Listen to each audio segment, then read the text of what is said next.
तब तक उदल आ गए। आल्हा बोले, अरे उदल, मेरा बेटा कहाँ है? बोले, भैया इंदल तो मेला में हेरा गई। कहने, कौन छोट मोट खिलौना है, हमार जवान बेटा मेला में हेरा कैसे गई? कहने, नहीं भैया, साचो भैया, इंदल तो मेला में हेरा गई। तब आल्हा कहते क्या हैं, अरे कवन धोखावा कमैले रे पजिया, मोरी बगिया बुजरल रे पजिया, कहाँ सुगावा के मरल रे पजिया। तो भैया आल्हा उदल पर इतना कोड़ा चलाते हैं, इतना कोड़ा चलाते हैं, उदल बेचारे मुंह के बेहोश होकर ज़मीन पे गिर जाते हैं। उदल कहने, भैया मारला चाहे जितना, लेकिन हम इंदल का कत्ल ना कैले हई। पर्वत पानी हो सकता है, सागर धीरज हो सकता है, अरे ऐसा न कभी हो सकता है, इंदल का वध मैं करे डालूं। तो भैया आला कहत कहन, अरे कोड़ावा से मारी ले बे, जिंदगी तुम्हारी रे पजिया, मोरी बगिया बुजरल रे पजिया, कहाँ सुगावा के मरल रे पजिया। तो भैया अरे तब तक आई भाभी सोना, उदल घायल लाचार रहे।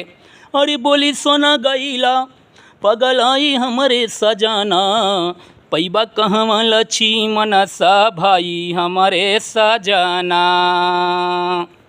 अरे चाँद तहरायल काहे सूरज के डुबावेला, चाँद तहरायल काहे सूरज के डुबावेला, जब छिड़ब किसी बैरी से लड़ाई हमरे सजाना, पैबा कहवा लक्ष्मण सा भाई हमरे सजाना, पैबा कहवा लक्ष्मण सा भाई हमरे सजाना। हम जियत रहा, आप जियत रही हैं तो बेटा फिर हो, लेकिन लक्ष्मण ऐसन देवर ना मिली। तो भैया हो भौजाई हो तैसन हो, सोना जैसन भौजाई, लेकिन भैया एक तरफा ना बतलाब, देवर वो वैसे हो चाहिए उदल जैसन। तो भैया तब औरत का आला कहते हैं, हट जा मेरे सामने से औरत की जात।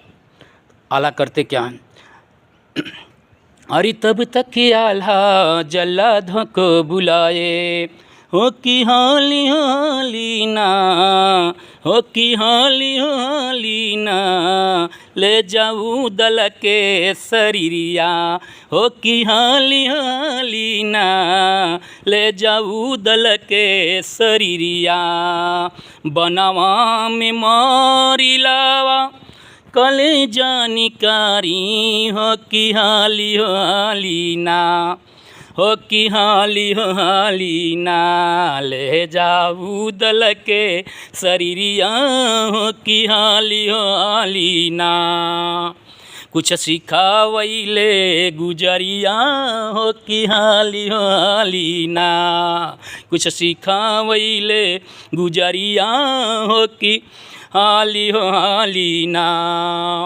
तो भाभी सोना कहती है जल्लाद से, भैया सब दिन हमरे आदमी के काम कैला, आज एगो छोटा सा हमार काम कर दा, हमरे देवर के मारा मत, एकर कौनो जुगाड़ कैदा। तो जल्लाद लोग कहत हुआ, जवन तोहर पति मंगले हैं नू कहाँ से आई? कहने, भैया कौनो जुगाड़ कैदा, लेकिन हमरे देवर के मारा मत। तो कुछ पैसा देती है। और जल्लाद लोग क्या करते, अरे बन में मारे हिरनवा चोरी चोरी से, दिए कलेजा आल्हा कै नया नवा चोरी चोरी से, दिए कलेजा आल्हा कै नया नवा चोरी चोरी से। तो भैया जल्लाद लोग हिरन का शिकार करके ओकर कलेजा और आँख निकाल के ले जाके आल्हा के सामने रख देते हैं, और आल्हा को संतोष हो जाता है कि जैसे मेरा बेटा मर गया वैसे मेरा भाई मर गया। तो भैया तो उदल को बेहोशी के हालत में जंगल में फेंक देते हैं। उस समय उनको मिलता कौन है? डेभा तिवारी। डेभा तिवारी भैया अहिरे पंडित के साथ ज़िंदगी में छुट्टी संसार में लिखा बा, शास्त्र में लिखल बा। तो डेभा तिवारी उदल को उठा के ले जाके अपने अमर गुरु के पास ले जाते हैं। जब अमर गुरु देखते हैं तो कहते हैं, अरे बच्चा बड़ा परेशान लगा था। कहते हैं, हाँ बाबा, इनके ऊपर शरीर पे ठीक कलंक लग गई बा, इनकर भतीजा इनसे मेला में हेरा गई बा, खाली बाबा इतना ही देखा मर गेल कि जिंदा है। तो भैया अमर गुरु सच्चा साधु, अमर गुरु सच्चा साधु ध्यान लगा के देख लेन, कहलेन अरे वो तो जिंदा बा। कहने कहाँ बा बाबा? कहने गुजरात के राजा के लड़की के पास हो। तो कहत कहन, अरे इंदल को ले गई पनावा चोरी चोरी से, और इंदल को ले गई गुजरात पनावा चोरी चोरी से। जादूगरनी बनाई के सुगनवा चोरी चोरी से, जादूगरनी बनाई के सुगनवा चोरी चोरी से। तो अमर गुरु तो सच्चा साधु और देवा तिवारी कहा था कि तब तो चले के चाहिए। कहन हाँ बच्चा जा, लेकिन संभार के जइहा, रुका। तो अमर गुरु एक बांसुरी देलन, कहने दोनों जने जोगी के भेष में जा, गुजरात में जादू को मार बड़ी तगड़ होले, बांसुरी हेरा न पावे, ना तो जादू मार दही काम न करे। तो भैया देवा तिवारी और उदल दोनों जन साथ में जाके गुजरात के राजा के महल के दरबार पे जाके पहुंचते हैं और झूम के बांसुरी बजाते हैं। कहते क्या हैं, कौनी डरिया पहो कौनी डरिया पशुगना हमार जोगी के मनवा पागल भइले हो, कौनी डरिया पहो कौनी डरिया पशुगना हमार जोगी के मनवा पागल भइले हो। तो भैया राजकुमारी की एक सखी आई और कहती कि अरे राजकुमारी, दूठ जोगी बाबा आयल हवा दरबार पे, इतना बढ़िया बांसुरी बजावत हवा कि करजवा में छेद कर देत हवा। तो कहा था कि फिर अंदर बुलाओ। आई, फिर बुला के ले गई, कही कि हमारी राजकुमारी बाबा जी आपको बुला रही। उदल और देवा तिवारी महल में गए तो उदल कहा था कि लागत तक 8 आना काम बन गई। तो देवा तिवारी कहा था बसुरिया संभाल के रखा ना तो हम बन जाइबा। तो भैया जब गए तो कहा था कि बाबा बड़ा अच्छा गीत गावत हवा, लागत आपके कुछ हेराइल बा। कहने हाँ बच्ची, कालक तनी वही गीतिया गा के या बजा के एक बार सुना दा। तो कहा था कौनी डरिया पहो कौनी डरिया पशुगना हमार जोगी के मनवा पागल भइले हो, पागल तोहरे बिना हो पागल तोहरे बिना नैनवा लाचार जोगी के मनवा पागल भइले हो। तो भैया कहा था बाबा मांग ला जवन मांगाई खोए। कहा तहन बिटिया जात तू का देबू। अरे कहला बाबा ऐसन तैसन दरबार ना है, जवन होए मंगा के देब। तो उदल कहा तहन मंगावे के नाई बाबा साहब के समन्वय बा। कहा तहन कि बच्ची हाँ। तब भैया 3 वचन बना के तो करीब बात कही का कहा था, अरे अन धन मांगा जोगी हीरा रतनावा, अवर जीनी मांग्या हो सुगनवा ये हमार।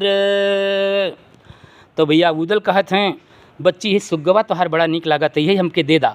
कहल अरे बाबा ये का मांग लेला, जेके आप सुग्गा कहत हवा सुग्गा ना है, हम बतावत है के हैं। अरे आल्हा के दुलारा इंदल बनल बाटे सुगाना, जौनी जऊ जई हैं बिगड़ी हैं खलवार। तो भैया जब इतनी बतिया दोनों जने सुन लेन हैं, देवा तिवारी और उदल झोली तमोड़ी फेंक के ओपन हो गई ने। कहीं वो आल्हा के दुलारा लड़का इंदल हम नहीं के चाचा उदल है, तब ओपन हो गई ने। तो कहन सुगावा सेन के मरदावा बनाए दा। तो आल्हा और देवा तिवारी विनती करें कि बिटिया इनके मर्द बना दा, इंसान बना दा, इनके महोबा ले जाए कि अपने शरीर के कलंक छोड़ा दी। कहीं बाबा ध्यान दिया भगवान भोलेनाथ के वरदान हो, वो हमसे प्रेम कैले है, हमार शादी नहीं भयल बा ना, एक वजह से। कहें ठीक बा बिटिया, बिया हम तोहार इनसे कराई देब, हमार वादा बा। तो भैया जादू मार के इंदल के इंसान बना दिलिस। तब उदल पकड़ के रोवे लगने, भेटे लगने, कहने बेटा चल के महोबा हमार कलंक छोड़ा दा, हम तो मर गए है लेकिन अब का बल कैसे जिंदा है। तो भैया तब इंसान बनौलिस और करीब बात कल बाबा भुलाया ना, शादी हमारे मगिया में सिंदूर पड़ी तो नहीं के नाम के पड़ी, ना सारी जिंदगी कुंवारी रह जाब, ना जान दे देब। कहने नहीं बच्ची तो है ऐसे न कौनो आपत्ति, बिया हम करे हमारा वादा बा। तो भैया उदल इंदल के देवा तिवारी को सौंप देते और कहते क्या हैं, देवा गुरु इंदल के महोबा वाले जईबा, हमारी जियानी का भेद करी हम तू घार, राम के भजनिया करा हो जाब मनावा, हो जाई दुनिया कनी हो बेड़ा पार। तो भैया देवा तिवारी इंदल को महोबा लेके आते हैं। जब आल्हा देखते हैं दौड़ के गले मिलते और पकड़ के रोने लगते हैं। कहते अरे बेटा कहाँ रहला। देवा तिवारी कहते हैं उनसे का पूछा था, हमसे पूछा, हम बताई कहाँ रहलन। गुजरात के राजा के लड़की के कैद में रहलन, सुग्गा बना के रख ले रही, हम इनके छोड़ा के लेके अली है, हुआ वादा बा, ओकरे मांग में सिंदूर पड़ी तो नहीं के नाम से पड़ी, नहीं से ओकर बियाह हुई, तब जवन बा उदही से शर्त बा। नमस्कार प्रणाम भैया, नेक्स्ट डे मिलते, नमस्कार।